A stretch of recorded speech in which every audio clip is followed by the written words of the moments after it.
Jumpa lagi kita di mata kuliah metabolisme zat gizi mikro. Kali ini kita udah masuk ke sesi 12 ya. Nah, saya akan sediakan video tapi tidak akan menunjukkan wajah, jadi kan dapat mungkin melihat ya PowerPoint-nya gitu. Oke. Bahasan kita cukup banyak ini dari metabolisme selenium kan sampai nanti fluoride.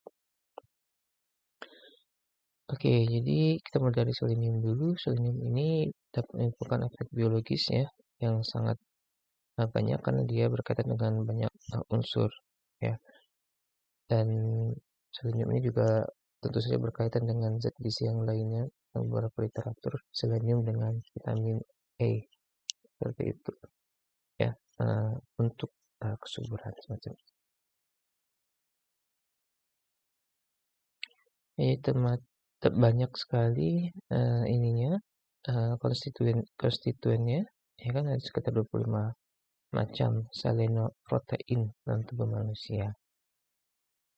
Nah, selenoprotein ini akan terlibat ya dalam berbagai proses metabolisme dalam tubuh kita, termasuk di kelenjar tiroid, fungsi imun, reproduksi, seperti yang tadi saya sebutkan ya, dengan vitamin E, dan komplikasi klinis lainnya seperti itu.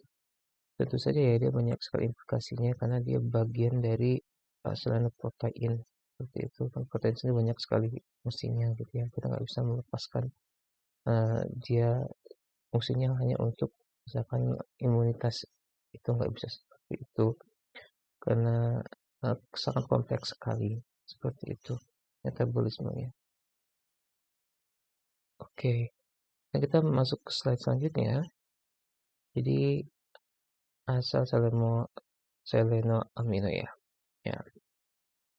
Jadi merupakan bentuk utama selenoamino asid ya, merupakan bentuk utama selenium dalam makanan yang menggantikan sulfur dalam selenometionin pada protein ya, terutama dalam makanan nabati dan hewani, serta selenocysteine dalam selenoenzim pada makanan hewani.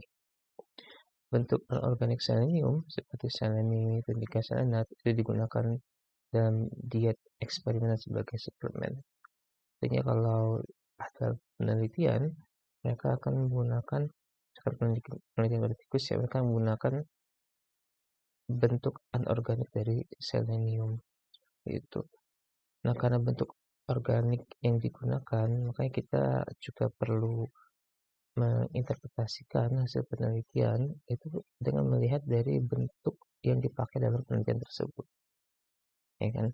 Tentu saja akan beda misalkan dari sumber alami, organik, atau sumber yang sintetis misalkan.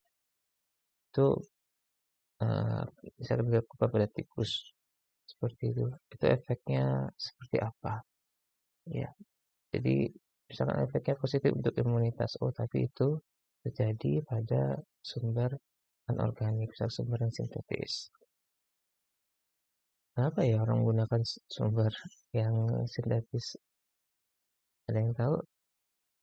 Karena biasanya sumber alami itu kurang stabil untuk penelitian, karena penelitian itu kan bukan sekali, biasanya untuk beberapa hari, beberapa minggu, atau mungkin untuk berbulan-bulan gitu kan. Itu kalau kadar yang berubah, penelitiannya akan sangat tidak ini ya, variasinya akan sangat tinggi sekali sehingga akan mempengaruhi interpretasi. Makanya biasanya sih digunakan yang organik seperti itu, yang itu cenderung lebih stabil. Oke, sekarang kita masuk ke absorpsi dari selenium. Bagaimana sih selenium itu diserap? Selenium diserap terutama di bagian dari duodenum ya. Duodenum itu artinya dari pangkal utama dari si usus. Usus kita kan ada 3 bagian ya, duodenum, ilium seperti itu. Di pangkal setelah dari lambung ya, ke bagian duodenum itu diserap lebih banyak. Selenometionin dan metionin memiliki mekanisme transport aktif ya yang sama, dan selenocysteine berarti ada cysteine, itu cysteine adalah amino acid, mungkin punya transposter cysteine gitu. Jadi beberapa tergantung dari amino asidnya ya. Dia terikat dengan amino asid yang mana. Absorpsi selenium bentuk anorganik seperti selin dan selat terjadi melalui mekanisme pasif. Ya, absorpsi selenium pada umumnya tinggi pada manusia sekitar 80%. Jalur transportasinya ya, lihat di sini. Ya, walaupun tampak bahwa selenium ini diangkat dalam keadaan terikat dengan protein plasma itu, tapi dia juga dapat terikat dengan VLDL. Ya, ini selenium protein juga kelihatan berfungsi sebagai protein pembawa yang terlibat khususnya pengangkutan selenium ke otak dan testis seperti itu. Dan jalur ekskresi utamanya itu melalui feses, terutama yang tidak terserap.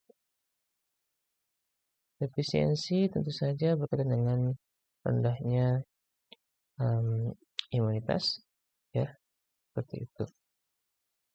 Keracunan biasanya dengan rontoknya rambut dan sebagainya, tapi ini hanya gejala ya, karena gejala dan perlu dikonfirmasi dengan nilai biokimia. Oke, kita bisa masuk sekarang ke kobalt. Kobalt ini unsur yang relatif langka dari bumi, ya kan? Jadi dia sangat penting. Ya, terutama untuk kobalamin. Ya, menjadi kofaktor dari vitamin B12.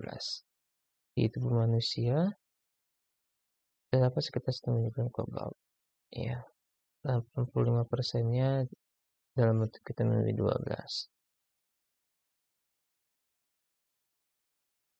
Dan asupannya bervariasi ya, tergantung dari pola makan juga tentunya, bisa 5-50 mikrogram per hari.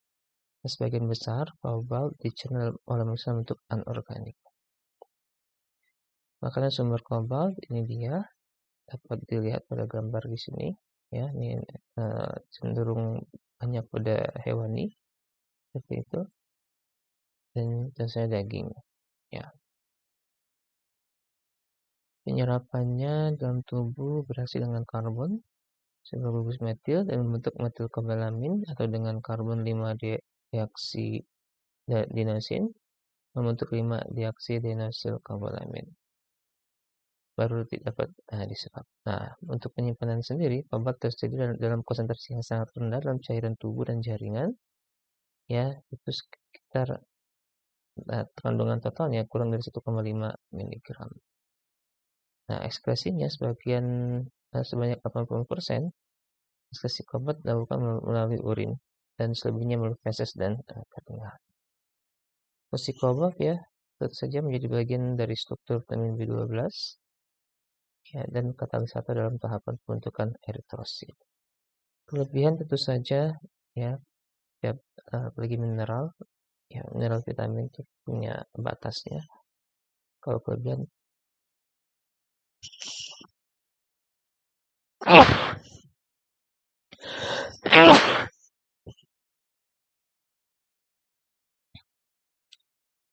ya, kelebihan jarang terjadi ya. Konsumsi kobalt dalam jumlah yang banyak 1000 kali normal masih bisa ditoleransi oleh tubuh kita ya, tapi jangan ini usahakan studi saat ini terus ya, dengan pola makan yang berbeda, dengan paparan paparan yang berbeda juga itu akan berbeda untuk masing-masing individu.